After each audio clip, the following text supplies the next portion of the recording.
Irmãos, eu gostaria de convidá-los a abrir comigo a palavra de Deus no texto de 1 João, capítulo 5. Nessa manhã estaremos caminhando através dos 5 primeiros versos do último capítulo da primeira carta do apóstolo. 1 João, capítulo 5, verso 1 ao verso de número 5, irmãos.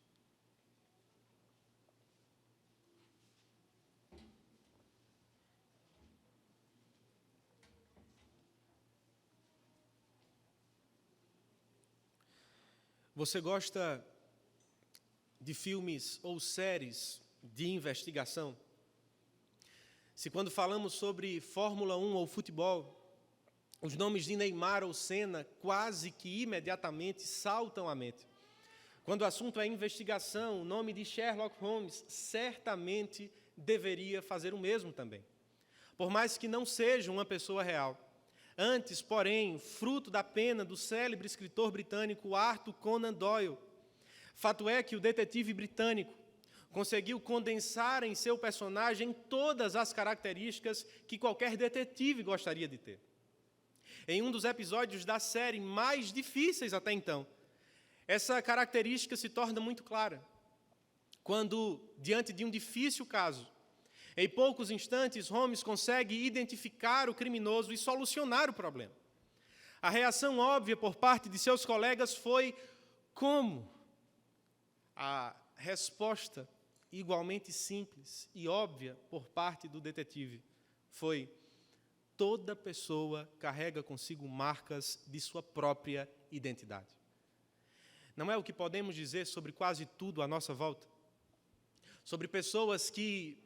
Sobre relacionamentos que prenunciam sucesso e relacionamentos que prenunciam destruição, sobre igrejas que caminham em direção à maturidade, igrejas que caminham em direção à mornidão espiritual, ou ainda mais especialmente, não é o que podemos falar a respeito daqueles que nasceram de novo. É sobre este último assunto que, através do texto que temos diante de nós, estudaremos, irmãos. Peço que você leia comigo agora a passagem. 1 João 5, versículo 1. Todo aquele que crer que Jesus é o Cristo é nascido de Deus, e todo aquele que ama ao que o gerou, também ama ao que dele é nascido. Nisto conhecemos que amamos os filhos de Deus, quando amamos a Deus e praticamos os seus mandamentos. Porque este é o amor de Deus, que guardemos os seus mandamentos. Ora, os seus mandamentos não são penosos, porque todo o que é nascido de Deus vence o mundo. E esta é a vitória que vence o mundo, a nossa fé. Quem é que vence o mundo, senão aquele que crer ser Jesus, o Filho de Deus? Vamos orar, irmãos?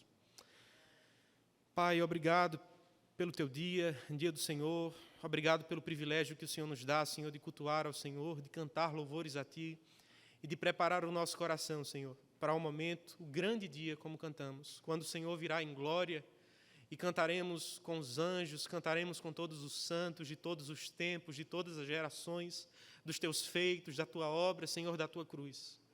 Senhor Deus, fala ao nosso coração nesta manhã, que teu evangelho possa bradar dentro de nós e que mudança verdadeira seja produzida em mim e nos meus irmãos. Obrigado, Senhor, por essa igreja. Obrigado pelos pastores que aqui pastoreiam. Obrigado pelos irmãos. Que o Senhor continue com o teu povo. Continue abençoando, sustentando e usando, Pai, esta igreja para a tua glória. É assim que nós oramos em nome de Jesus. Amém. Você sabe o que é um novo nascimento? Por mais que para alguns o termo tenha se tornado, com o passar do tempo, apenas mais um dos jargões do famoso evangeliquez moderno. Fato é que, quando olhamos para o ensino de Cristo, percebemos que essa expressão não apenas descreve ou não apenas é rica em significado, mas descreve a maior necessidade de todo homem. Segundo Jesus, não há nenhuma maior necessidade do que essa, nascer de novo. O novo nascimento ou regeneração, como queiram, pode ser definido como a experiência do Espírito em nossos corações, trazendo-nos vida espiritual, Um novo coração não mais rebelde a Deus, não mais inimigo a Deus, mas sim próximo, que deseja amá-lo, obedecê-lo, que é inclinado à sua vontade. E este novo coração nos oferece novas paixões, novos amores, novos desejos, novas ambições.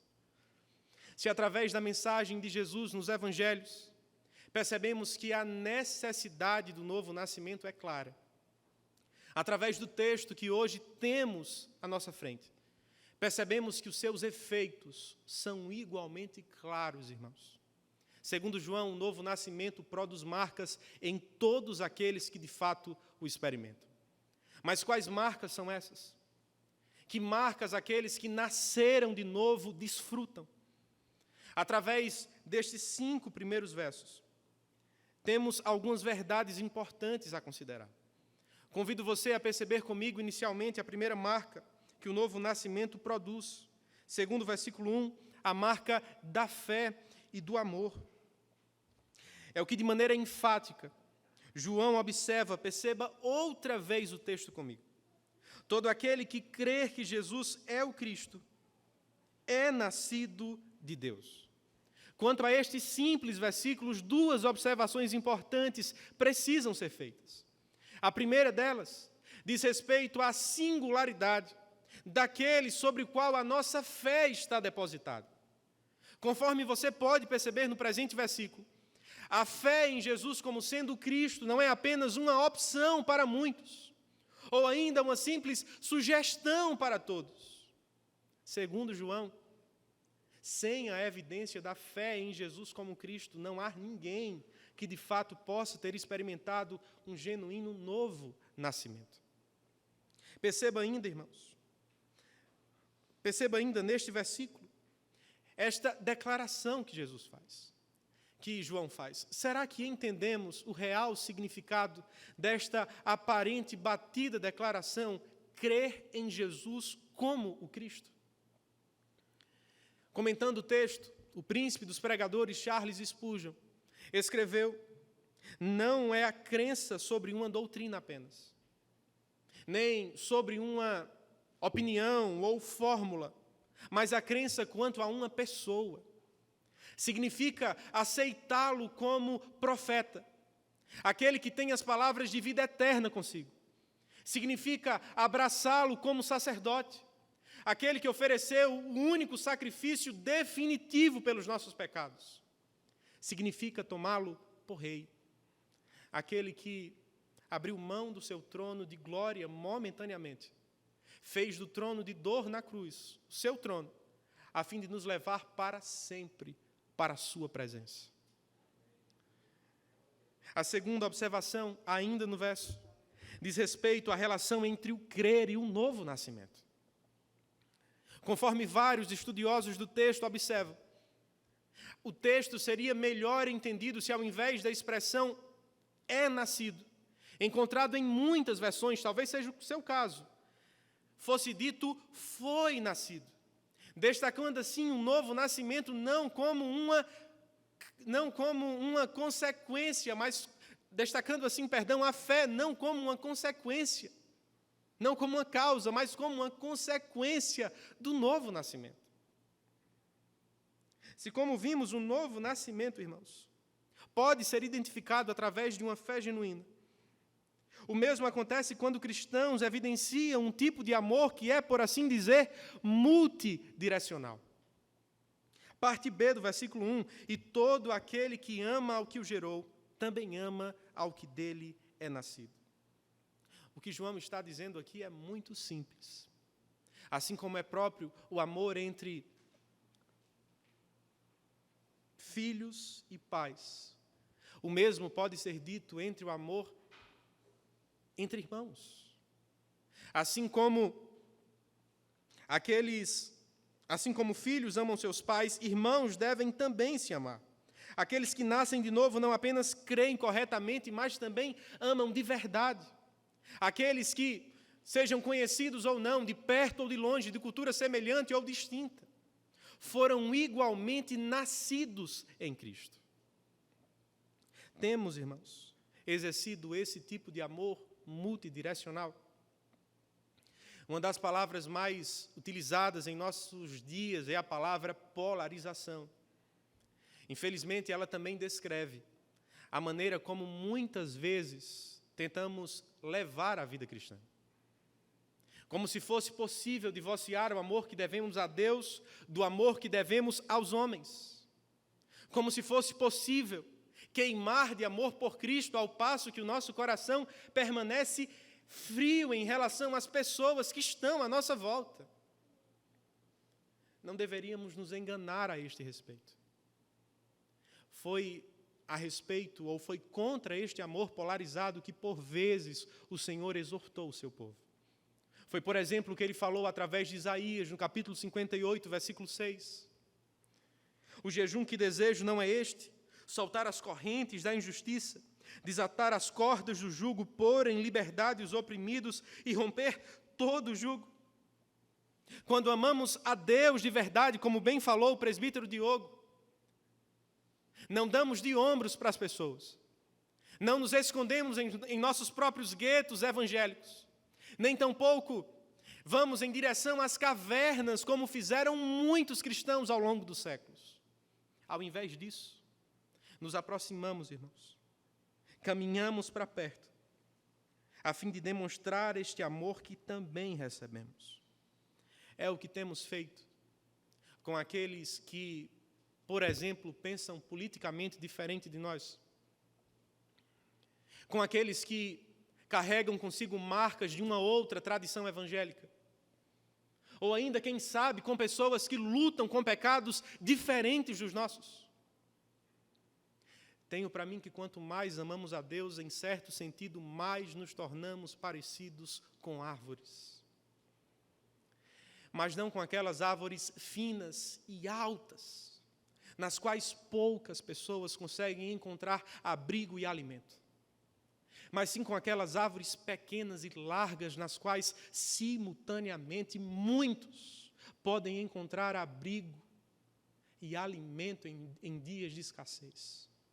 Com qual dos dois tipos de árvores a sua vida mais se parece?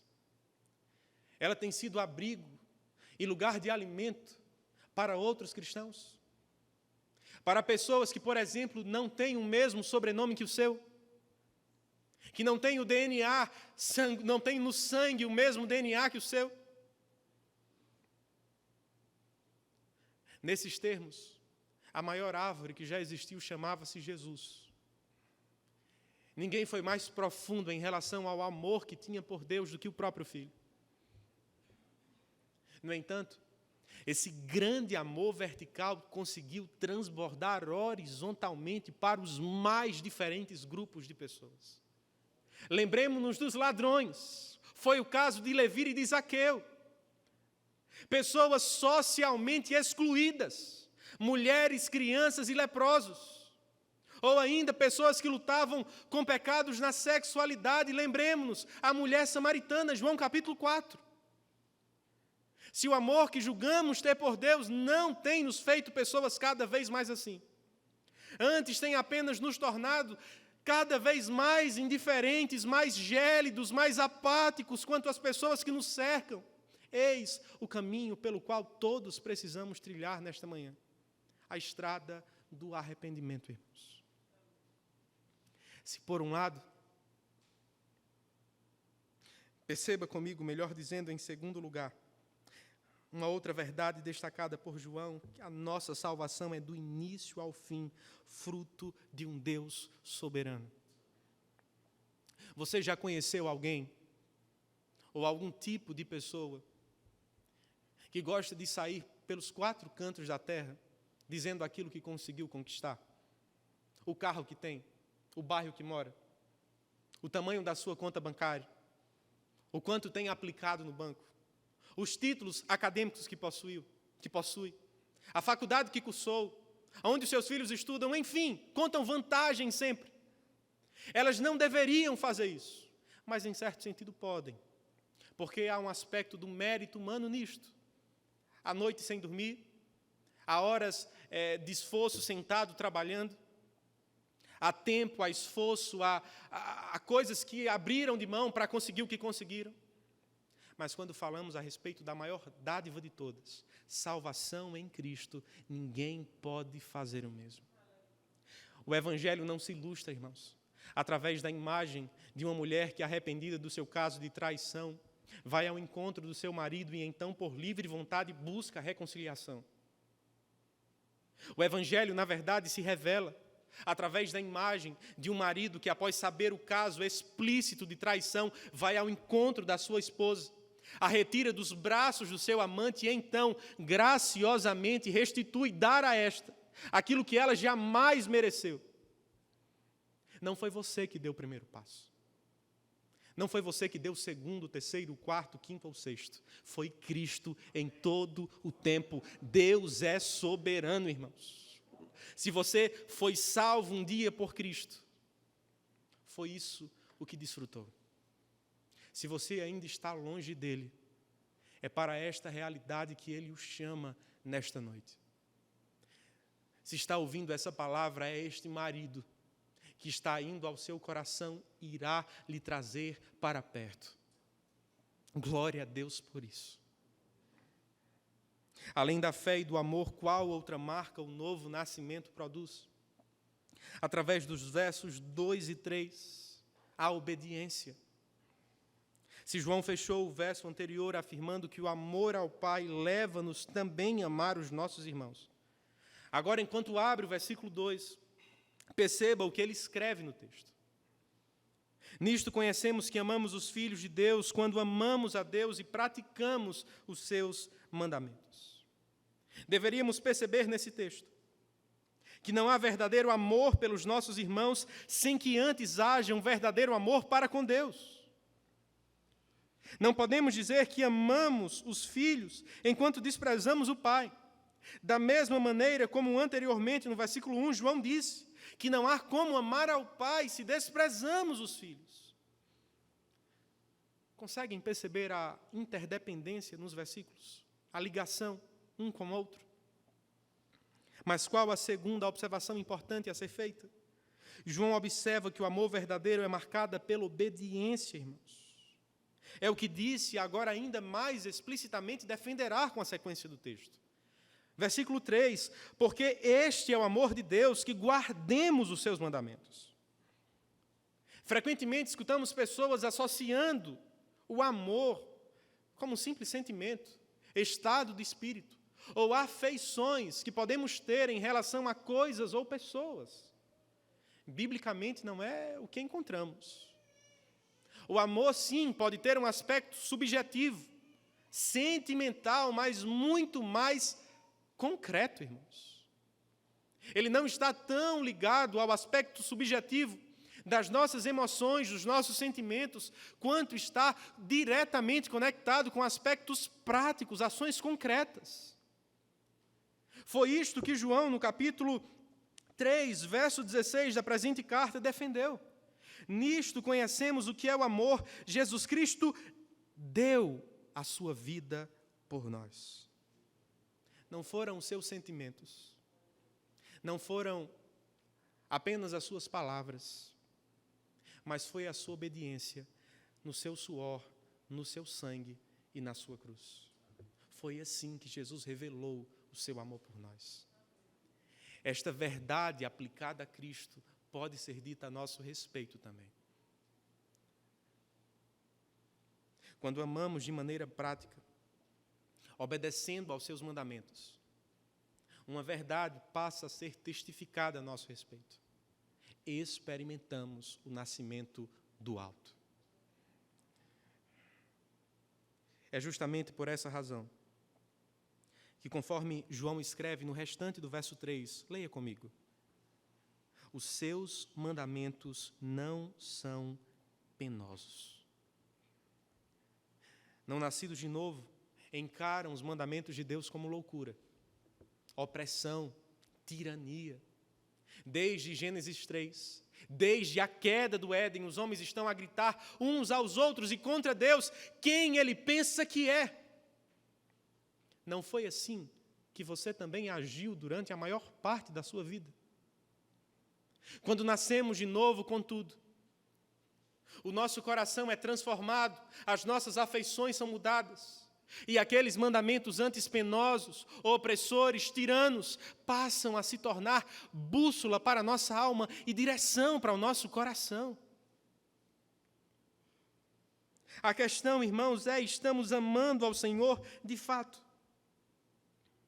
Como percebemos, o versículo 3 nos livra de um amor encarado apenas em termos sentimentais ou subjetivos e lidera-nos a um amor prático, que, conforme João, se revela através da prática dos seus mandamentos.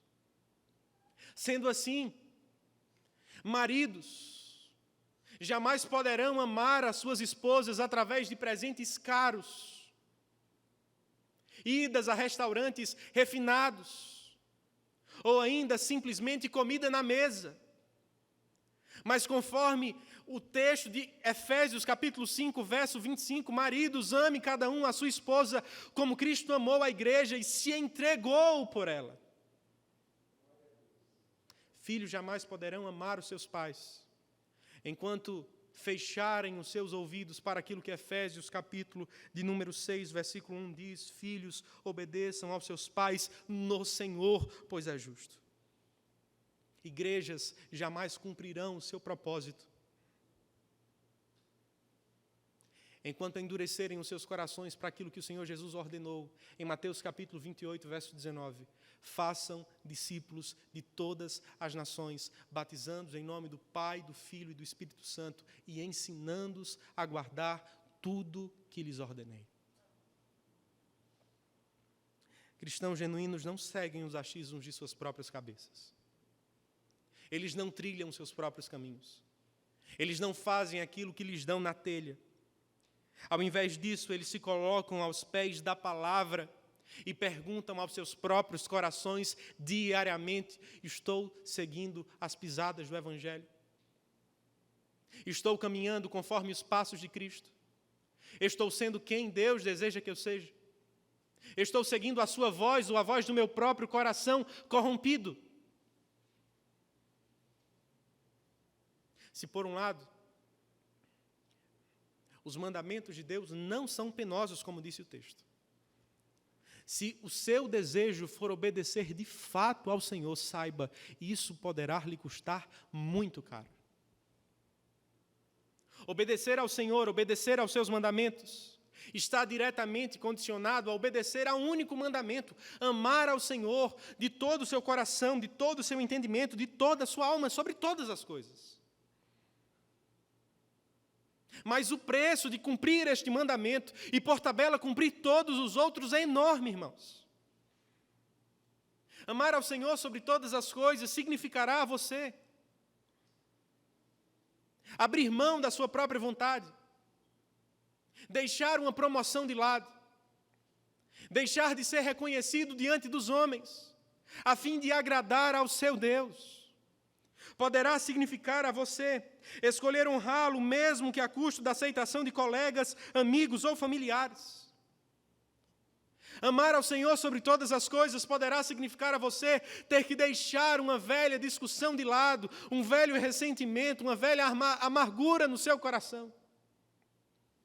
Amar ao Senhor sobre todas as coisas poderá significar a perda da própria vida.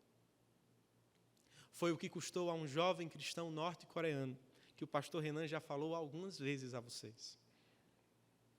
Depois de terem denunciado uma casa que supostamente sediava cultos cristãos na Coreia do Norte, os oficiais do governo designaram uma equipe para que esta fosse em direção à casa e ficassem esperando pessoas entrarem ou saírem do lugar.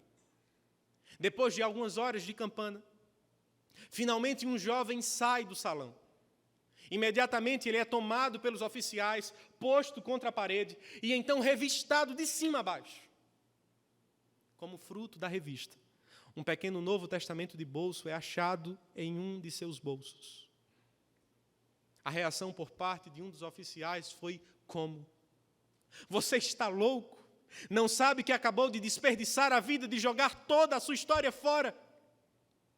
Sem mais palavras, lançaram-no no carro e levaram em direção ao campo de concentração. O resultado, contudo, foi o oposto ao esperado. Ao invés de pranto e abatimento, pregação tomou conta daquele lugar.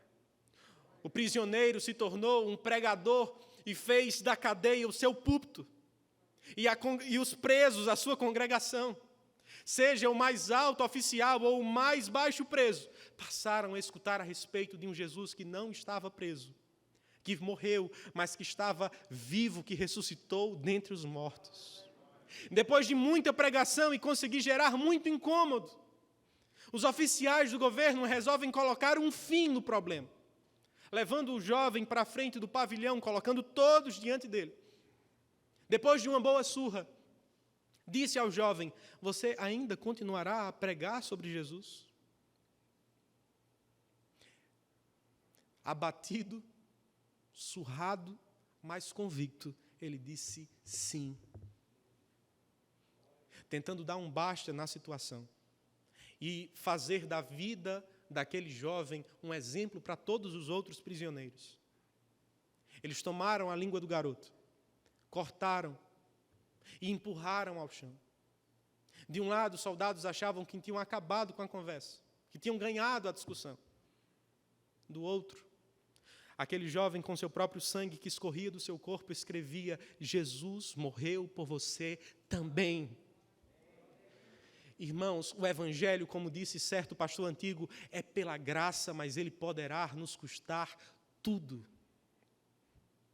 Jesus não lhe chama a segui-lo, porque esta mensagem é fácil, mas porque é verdadeira. Abraçá-la poderá significar perder todas as coisas.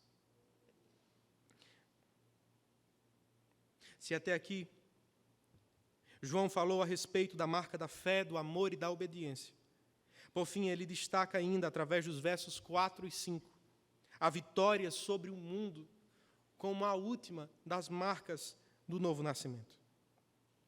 É com essa declaração que o autor sagrado abre o versículo 4, acompanhe novamente o texto comigo.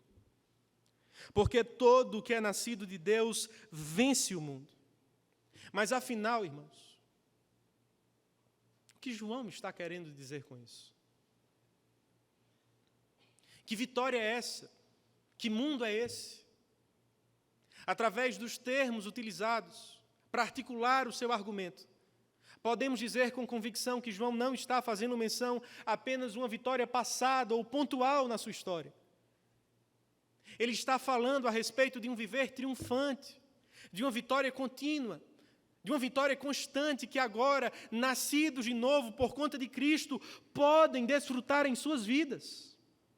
Mas e quanto ao mundo? Que mundo é este? O próprio João, no texto, capítulo 2, verso 16 desta carta, ele nos explicou. O mundo é a cobiça da carne, a cobiça dos olhos e a ostentação dos bens. Ou seja, esse conjunto de princípios responsável por governar a vida de bilhões de pessoas que estão à nossa volta e não seguem a Cristo. Princípios enganosos, mentiras sorrateiras, que antes nos escravizavam, as pressões do mundo que antes nos prendia em seus laços, agora podem ser não apenas resistidas, mas também pelo poder do Espírito, podem ser vencidas pelo Espírito de Deus. A fé, por sua vez, mas como, irmãos, melhor dizendo, verso 4, parte B. E esta é a vitória que vence o mundo, a nossa fé. A fé que, por sua vez, surge como um fruto de um coração regenerado, ou seja, que nasceu de novo. É o elemento que nos permite vencer a estas mentiras. É o fator que nos permite tapar os nossos ouvidos e continuar caminhando rumo à Nova Jerusalém. Mas note um detalhe. O poder não está na fé em si mesma, mas naquele para qual ela aponta. Verso 5. Quem é que vence o mundo, senão aquele que crer ser Jesus, o Filho de Deus? É nele, em Jesus, que eu e você podemos vencer as mentiras, as pressões, aos enganos, aos ataques do mundanismo quando este se apresenta muito forte aos nossos corações. Não está em nós, não está no tamanho da nossa fé, se ela é grande, se ela é pequena, se ela parece, se ela é larga ou se ela é estreita, não, mas se ela está depositada no lugar certo em Cristo Jesus. Uma das histórias gregas mais conhecidas é a história de Ulisses e as sereias. Escrevendo a respeito dela, Homero nos conta que depois da famosa guerra de Troia, Ulisses, indo em direção à ilha de Ítaca, passando pelo Mar Jônico, percebeu que logo à frente se achava uma ilha repleta de sereias, belas, atraentes, com uma voz simplesmente de deixar homens de queixo caído. Mas todos que iam para aquela ilha, inevitavelmente nunca mais voltavam. Percebendo o perigo, aquele homem deu ordem aos seus marinheiros, dizendo: amarrem-me no mastro, coloquem cera em seus ouvidos, e não importa o que eu lhes diga, simplesmente continuem a remar, a nossa vida dependerá disto. Eu não sei se você acredita em sereias, acredito que não, espero que não. Não somos gregos também.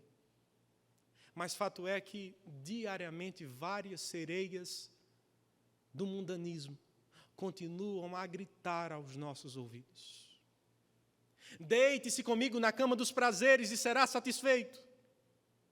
Abandone princípios, relativize a verdade, deixe de lado aquilo que Deus falou, simplesmente me escute, venha em minha direção e será um homem, uma mulher, um trabalhador, um empresário completo como nunca antes. Não é assim, irmãos, com vocês também? A boa notícia é que, diferentemente de Ulisses, temos um mastro muito melhor. Ele não apenas nos prende, na verdade, ele nos liberta. O nosso mastro chama-se Cristo Jesus. E sabe por que Cristo nos liberta destes enganos, dessas falsas promessas, das sereias modernas?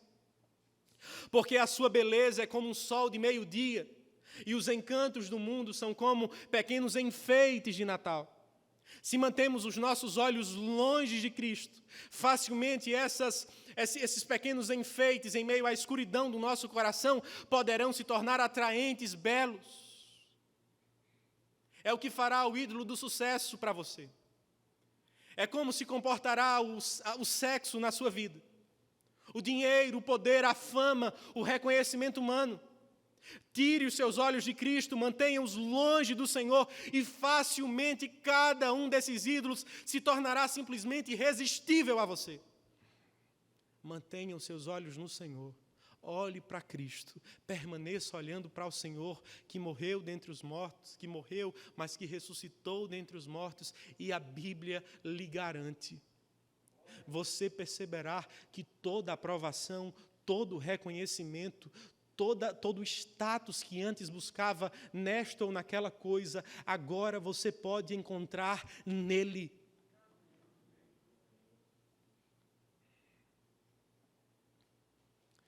Diante disso, você consegue perceber o equívoco, por vezes presente em muitas pregações, e na maneira como nós lidamos com os nossos próprios corações diante dos constantes ataques destas sereias modernas. Sim, precisamos pregar a respeito do inferno. Sem dúvida, precisamos anunciar aos homens que um Deus irado contra os nossos pecados haverá de julgar a todos nós.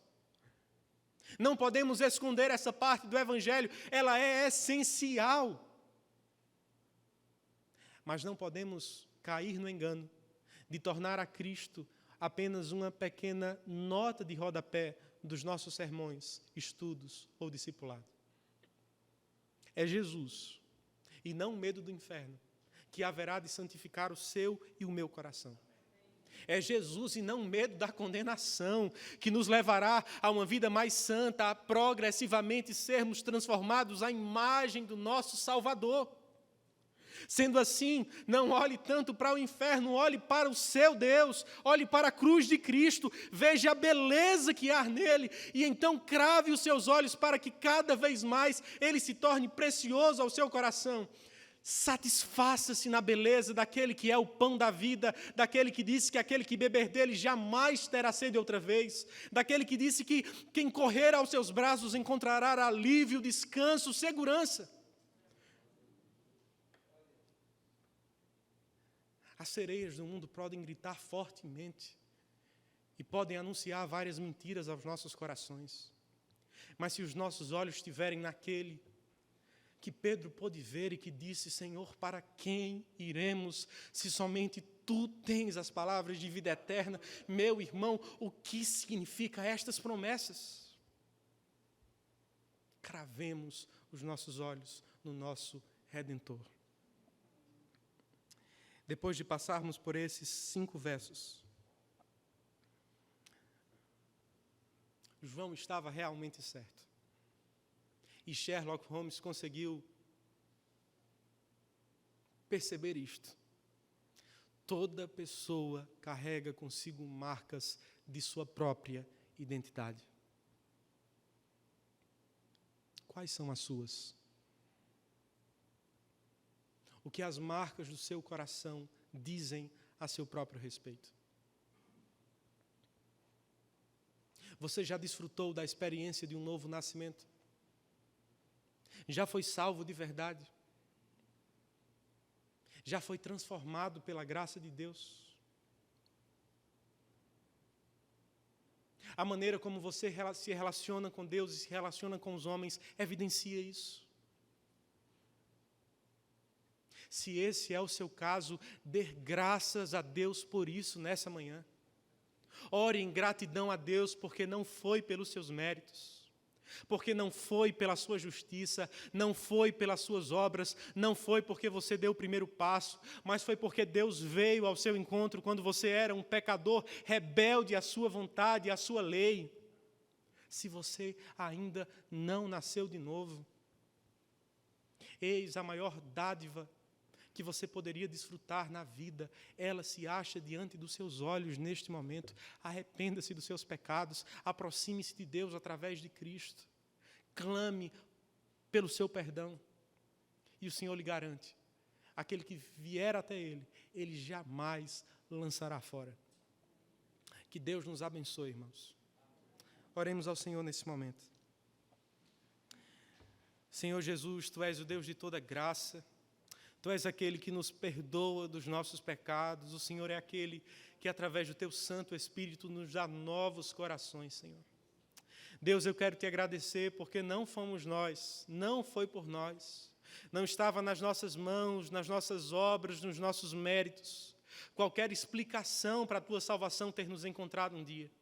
É simplesmente graça, Senhor, graça maravilhosa, graça irresistível, graça transformadora. Mas eu também quero Te pedir, Senhor, por aquelas pessoas que se acham neste lugar, mas ainda não têm a certeza da vida eterna. Que o Senhor possa transformar as suas vidas, que o Senhor possa lhes dar aquilo que eles mais precisam, novo nascimento, Senhor. E que hoje seja dia de salvação para a Tua glória, Jesus. Obrigado, Senhor, pela Tua palavra, e continua conosco ao longo deste dia. É assim que nós oramos em nome de Jesus.